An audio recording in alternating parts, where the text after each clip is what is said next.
மாயை ஸ்ட்ராபெரியும் துளிவான முயலும். ஒரு நாள் ஒரு அழகான ஸ்ட்ராபெரி தோட்டத்தில் காற்றும் மெதுவாய் வீசிக்கொண்டிருந்தது. பச்சை இலைகள், சிவந்த சிவப்பான ஸ்ட்ராபெரிகள். அதனிடையே ஒரு வெள்ளை ஆட்டுக்குட்டி வந்தது. வா, என்ன ஒரு பெரிய ஸ்ட்ராபெரி அப்படின்னு அது பார்த்து அருகில் சென்று அதை சாப்பிட முயற்சி பண்ணியது. ஒரு பிரவுன் நாய்க்குட்டி. ஆட்டுக்குட்டி ஸ்ட்ராபெரி சாப்பிட போனதும் நாய்க்குட்டி பா பா நு சத்தம் போட்டு அது மேலே துரத்த ஆரம்பிச்சது.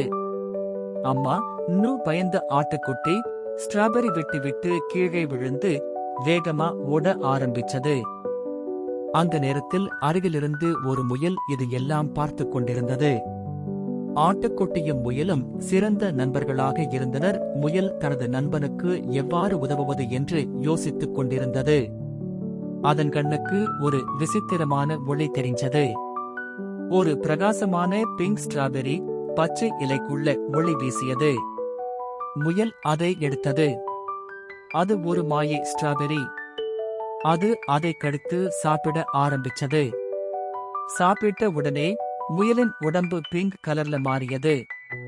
சின்னதாய் இருந்தது, இப்போ மின்னும் சக்தியுடன் நிற்கிறது. கண்ணில் தைரியம், உடம்பில் ஒளிக்கதிர்கள். அது வேகமா ஓடி அந்த நாய்க்குட்டிக்கு முன்னாடி வந்து நின்றது. நீ என் நண்பனை துரத்தக் கூடாது அப்படின்னு முயல் கோபத்துடன் சத்தமான குரலில் உரக்க சொல்லி கையையும் வளைத்து நாயை பார்த்தது. அதை கேட்ட நாய்க்குட்டி சற்றும் எதிர்பார்க்காத நாய்க்குட்டி மெதுவாய் பின்னாடி சென்றது. அந்த தருணத்தில் ஆட்டுக்குட்டியை விட்டு சென்றது. ஆட்டுக்குட்டி முயலின் பக்கத்தில் நின்றது. இருவரும் சிரித்தார்கள். அவர்கள் 2 பேரும் ஒத்துழைப்பு, தைரியம், நட்பு இவை மூன்றும் ஆட்டுக்குட்டியை காப்பாற்றியது.